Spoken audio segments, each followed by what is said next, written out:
ಗೌರವಾನ್ವಿತ ಅನ್ನದಾತ ಬಂಧುಗಳಿಗೆ, ವಿದ್ಯಾರ್ಥಿಗಳೇ, ಎಲ್ಲ ಸಮಾಜದ ನಾಗರಿಕ ಬಂಧುಗಳೇ, ಎಲ್ಲರಿಗೂ ನಿಮ್ಮೆಲ್ಲರಿಗೂ ನಮ್ಮ ರೈತರ ಪರವಾಗಿ ನಮಸ್ಕಾರಗಳು. ಏಕೆಂದರೆ ಏನು ಈ ಬಿಡದಿ ಟೌನ್ಶಿಪ್ ಇದೆ, ಇದ್ರ ಹಿಂದೆ ಬಹಳ ಜನಗಳ ಕೈವಾಡ ಇದೆ. ಇಡೀ ಕರ್ನಾಟಕನೇ ಹಾಳು ಮಾಡೋ ಅಂಥ ಒಂದು ಈ ಟೌನ್ಶಿಪ್ಪು ಯಾರೋ ಮನವೊಲಿಸೋಕ್ಕೆ, ಯಾರೋ ಜಮೀನು ಕೊಡೋಕ್ಕೋಸ್ಕರ ಇದೆಲ್ಲ ಪ್ಲ್ಯಾನ್ ಆಗ್ತಾ ಇದೆ. ನಾವೆಲ್ಲರೂ ಇದನ್ನ ಯೋಚನೆ ಮಾಡಬೇಕು. ಏನು ಆಗ್ತಾ ಇದೆ ಇಂದ ಅಲ್ಲಿ ಟೌನ್ಶಿಪ್ ಅಲ್ಲ, ಪಾರ್ಕ್ ಆಗುತ್ತೆ, ಅದರಿಂದ ಯಾರ್ಯಾರು ಜಮೀನು ಹೋಗುತ್ತೆ, ಎಲ್ಲೆಲ್ಲಿ ಹೋಗುತ್ತೆ, ಯಾಕೆ ಹಿಂಗೆಲ್ಲ ಎಲ್ಲೂ ಯಾವ ದೇಶದಲ್ಲೂ ಮಾಡ್ದಂಥ ಪಾರ್ಕ್ನ ಇಡೀ ಏಷ್ಯಾ ಖಂಡದಲ್ಲಿ ಮಾಡಿದಂಥ ಪಾರ್ಕ್ನ ಇಲ್ಲಿ ಮಾಡ್ತಾ ಇದ್ದಾರೆ. ನೋಡಿ ನಾಗರಿಕ ಬಂಧುಗಳಿಗೆ, ಮುಂದೊಂದು ದಿನ ಭಾಳಷ್ಟು ನಾವು ಬೆಲೆ ತರಬೇಕಾಗುತ್ತೆ.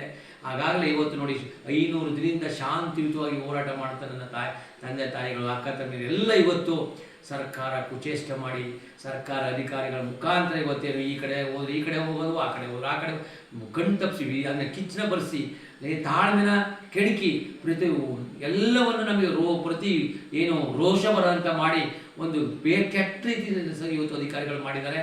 ಹಾಗಾಗಿ ಸರ್ಕಾರದ ಮಾತಿನ ಕೇಳಿ ಅಧಿಕಾರಿ ಈ ಕಡೆ ಬಂದರೆ ಈ ಕಡೆ ತಡೀತಾರೆ, ಆ ಕಡೆ ಹೋಗೋದು, ಈ ಥರ ಮಾಡಿ ಇವತ್ತು ರೈತರ ತಾಳ್ಮೆಯನ್ನು ಪರೀಕ್ಷೆ ಮಾಡಿದ್ದಾರೆ, ತಾಳ್ಮೆಯನ್ನು ಕೆಡಿಸಿದ್ದಾರೆ. ಹಾಗಾಗಿ ಇದು ರೈತರ ತಪ್ಪಲ್ಲ, ಇದು ಸರ್ಕಾರದ ನೀಚತನ, ಸರ್ಕಾರದ ಭ್ರಷ್ಟತನ, ಸರ್ಕಾರದ ಇಬ್ಬಂದಿತನ. ಹಾಗಾಗಿ ಈ ಸರ್ಕಾರಕ್ಕೆ ನಾವು ಬುದ್ಧಿನ ಕಲಿಸಲೇಬೇಕಾಗುತ್ತೆ. ಇದು ಏನು ಹಿಟ್ಲರ್ ಸರ್ಕಾರ ಅಲ್ಲ, ಇದು ಪ್ರಜಾಪ್ರಭುತ್ವ ಸರ್ಕಾರ. ಏನು ಡಿ ಕೆ ಶಿವಕುಮಾರ್ ಅವರೇ, ನಿಮ್ಮ ಅಹಂಕಾರ ದರ್ಪಣ ನೀವು ಎಲ್ಲೆಲ್ಲೇ ಬಿಡಿ, ನೀವು ರೈತರ ಮೇಲೆ ಬಿಡಬೇಡಿ.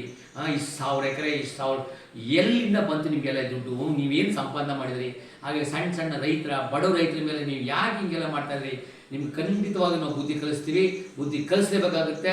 ಹಾಗಾಗಿ ಈ ಒಂದು ಚಳುವಳಿಗೆ ವಿದ್ಯಾರ್ಥಿಗಳು, ಲಾಯರ್ಗಳು, ಡಾಕ್ಟರ್ಸ್ಗಳು, ಇಂಜಿನಿಯರ್ಗಳು, ಸಮಾಜದ ಎಲ್ಲ ವರ್ಗದ ಜನ, ಆಟೋ ಡ್ರೈವರ್ಗಳು, ಬಸ್ ಡ್ರೈವರ್ಗಳು ತಾವೆಲ್ಲರೂ ಕೈ ಮುಳ್ತೀವಿ. ಈ ಒಂದು ಯೋಜನೆ ಆದರೆ ಮುಂದೊಂದು ದಿನ ಭಾಳಷ್ಟು ನಾವು ಎದೆ ಕೊಡಬೇಕಾಗುತ್ತೆ, ನಾವೆಲ್ಲರೂ ಗುಲಾಮರಾಗಬೇಕಾಗುತ್ತೆ. ಹಾಗಾಗಿ ನಾವೆಲ್ಲರೂ ಸೇರಿ ಇವ್ರನ್ನ ಏನು ಮೂರನ್ನ ಮಾಡಿದ ಅಹಂಕಾರಗಳು ಬಾಯಿಂದ ಉರುವುದ್ರೆ ಇವರೆಲ್ಲ ಕೆಳಗೆ ಬೀಳ್ಬೇಕು. ಆ ಒಂದು ನಾವು ಕೆಲಸ ಮಾಡೋಣ.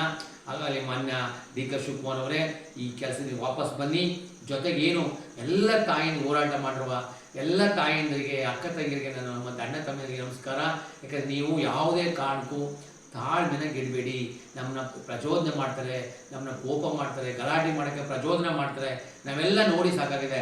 ನಮ್ಮ ತಾಳ್ಮೆ, ನಮ್ಮ ಶಿಸ್ತು, ನಮ್ಮ ಏನು ಶಾಂತಿ, ಅದೇ ನಮ್ಮ ಆಯುಧಗಳು. ಹಾಗಾಗಿ ಯಾರು ನೀವು ಆ ಹಿಂಸೆಗೆ ಇಳಬೇಡಿ, ಯಾವುದೇ ಕಾರಣಕ್ಕೂ ನೀವು ಹಿಂಸೆಗೆ ಹೋಗಬೇಡಿ. ಖಂಡಿತವಾಗಿ ನಮಗೆ ಜಯ ಸಿಗುತ್ತೆ. ಕರ್ನಾಟಕದ ಎಲ್ಲ ಜನ ನಾವು ನಿಮ್ಮೊಂದಿಗೆ ಇರ್ತೀವಿ.